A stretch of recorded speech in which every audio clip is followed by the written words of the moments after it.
Good day, ladies and gentlemen, and welcome to the Hungarian Grand Prix, the 10th round of the season.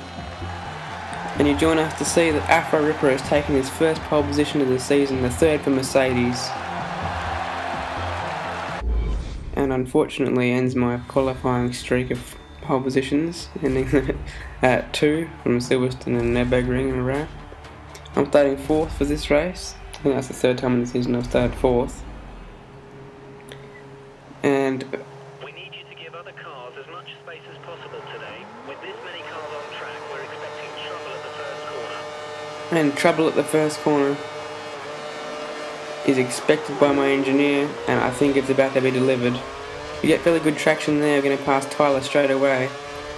And have a look at the inside of Bungie. We're going to back out of this because it's just going to end badly. And I think it's ended badly already for him. He's gone across turn 1 and then gone very wide. Afro's had a problem as well. Tyler's been spun, I think. And we've made a fairly good move to first there. And we've gone a bit wide at turn 2 and Cena's going to have a look at us, but no room to pass. That's a very good start for us. On the minimap you can see that someone's gone off there and we're not sure who that was. But we've started to build a gap with the fastest lap on lap 2. And we're building a gap to Cena. He's also made a fantastic start from 4th, from 6th, and Keen, great start from 8th. We're going to pit at the end of lap 5. Tyler's pitted on lap 2, and someone pitted on lap 4. Not sure who that was. They're looking for the undercut, and we'll see how successful that is. And on the exit there's a car coming, and that is Tyler. And he has successfully undercut us. I believe Bungie was the other car that pitted actually, but he was held up by Snickers Bud. And at the end of the next lap we're going to have a go with DRS at Tyler. His tyres are obviously much older and there's a bit of lag there, but that's not going to hinder us too much. He's also on the option tyre, so he should be a bit quicker than us. But we're going to sneak around the outside there, and there's a bit of DRS assistance. He's going to help us down to turn 2. And we're going to take second place as the other people who didn't pit when I pitted at the end of lap 6. So we've undercut them into a bigger lead, and now Mighty Murph has the lead. He hasn't pitted yet. Yeah, it looks like he's on the prime tyre there, I think, so that makes sense. He's going to let us through because he's no chance of defending. I think he might pit at the end of that lap. He's going to let that tyre through at the next corner, I think. Here we are a couple of laps later, and I'm going to have to make another pit stop. Tyler's already made his second pit stop. I think I'm going to do 4 stops this race.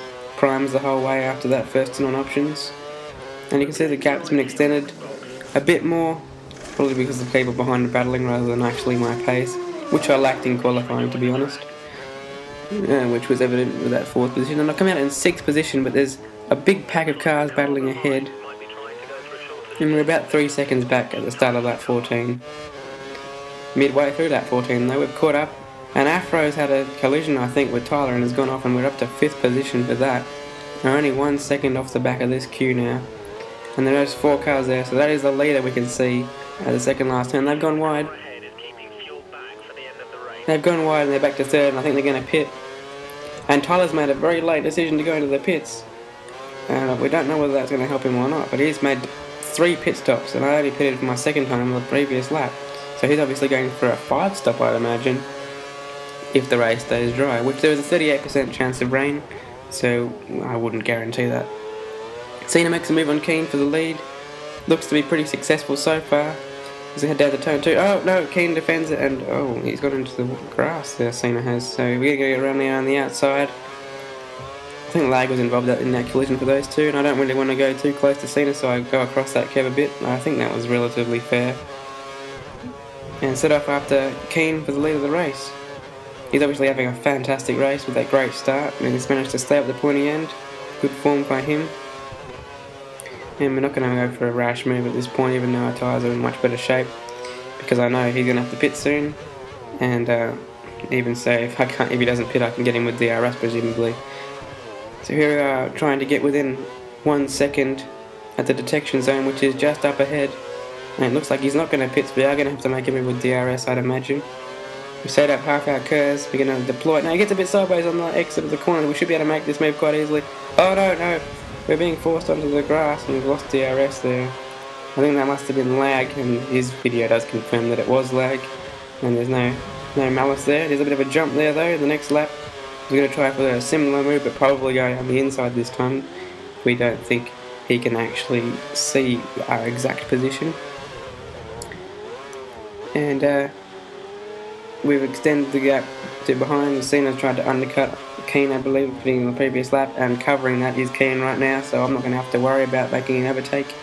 And I get some DRS, so that's a great little thing happening there. But Tyler's catching us at the moment because he's recently pitted, and we have been stuck behind that Lotus who's on worn tyres, and now us have the worn tyres. That's terrible grammar, but you know what I mean. And we put the prime tyre on again, and where are we going to come out? It's just behind Keen again, so we're going to have to resume this lovely battle we've been having. And the rain has been signalled 5 minutes just before I pitted. So this is going to really help putting on the prime tyre. I'm going to know when they start to lose their grip in the rain, whereas these guys are towards their end of their stint already and are probably going to be slipping and sliding and not knowing exactly when to pit, and also giving me a good opportunity to build a lead if I can manage to overtake this Lotus. We're going to try another DRS move. We've already got it in Rich. There's a bit of lag. We're going to go for a move to the inside of turn 1.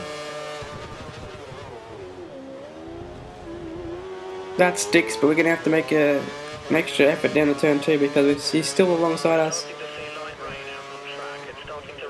Just as it starts to rain, we pull down around the outside, and there's been a collision due to lag. On his video, I've actually chopped him off, unfortunately. And we've lost connection to Danny Rocks. That's unfortunate for her. Her internet was playing up all day. And we've gone purple, so everything's happening on lap 23. And in fact, we set the fastest lap of the race on lap 23, and that isn't going to be beaten because the weather is coming. And we are extending our margin over Cena because his tyres are abysmal compared to ours, which are only a couple of laps old. We're going to build this margin before we manage to pit for the inters, which we eventually do at the end of lap 25. So only 4 laps, I believe, on this set of primes. But it was definitely worth going on the primes just in case. We put the inters on, and with 10 laps to go, I know for a fact that they won't last 10 laps, so I was a bit worried at this point, wondering whether some people would be at them. Yes, look after my tyres, exactly right. But my worry wasn't necessary because the wet tyres were required only 4 laps later, and everyone had to do that. I believe some people did go straight onto the wet tyres, but that probably would have lost them a lot of time in the intermediate phase. Here are those wet tyres right now, and 6 laps to the end. We're going to try and coast home with our 12-second buffer, possibly.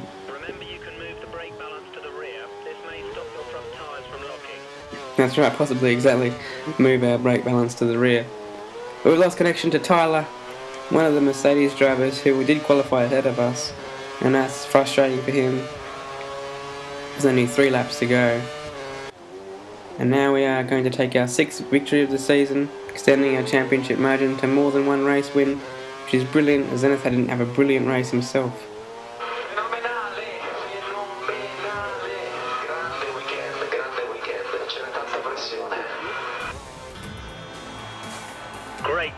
Great job, what a win.